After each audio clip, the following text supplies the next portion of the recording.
COVID-19 is a new illness we're learning more about every day, and every day we have more questions. 9 Health expert Dr. Payal Kohli is keeping track of the latest developments and is here to answer your questions once again. Good morning.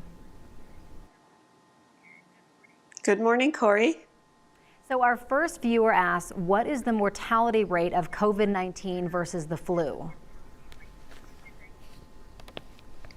Yeah, so great question. So the flu, which is influenza A and influenza B, has an estimated mortality rate of 0.1%. So think about that as 1 out of every 1,000 people.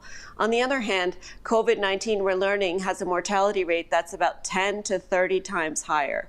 So that's more like 1 to 3 out of 100 people. So it's 1 to 3%. So significantly more deadly, COVID-19, than the flu. And obviously, as compared to the flu, none of us have immunity to the disease. There's no vaccine and there's no treatment. And that's part of the reason that so much emphasis is being placed on this new epidemic. Yeah, those are some scary numbers for sure. This viewer is feeling run down, has a scratchy throat but no fever. Should he stay home? Absolutely, yes. And about 14% of people with COVID-19, from an article from the New England Journal of Medicine, had a sore throat as part of the infection. So certainly the infection can cause just a sore throat. And as we've heard before, in some adults, the symptoms are very mild, or very nonspecific. So I would assume that at this point, given how prevalent the disease is, that if you're feeling under the weather for any reason, you need to be sure to stay home.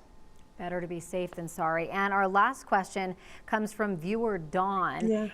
He says there's so much emphasis on washing your hands. Does the temperature of the water matter? Yeah, great question, Dawn. So science has looked at this, and in fact, we don't believe that the temperature of the water really matters significantly, because it's really extreme heat that kills the virus, much hotter than what we would feel in our tap water. Having said that, it's important to make sure the water is not too cold or not too hot for a couple of reasons. The first is that it can cause irritation of the skin, and that can cause skin breakdown and infections, particularly for washing our hands frequently like we should be doing. And the second is because that 20 seconds is very important in terms of washing our hands. And if the temperature of the water is not comfortable for us, then we tend to rush, wash our hands faster or slower. So you really want to keep your hands under that running water for a good portion of that time, because that's what really gets all those viral particles off of your hands. So if the water's too hot or too cold, you may not, be able to do that. So an important question to ask, but the temperature is not as important, just something comfortable for you. Yeah, really good questions by our viewers today. Dr. Kohli, we sure thank you for being part of this with us every morning. We miss seeing you here at the station, though.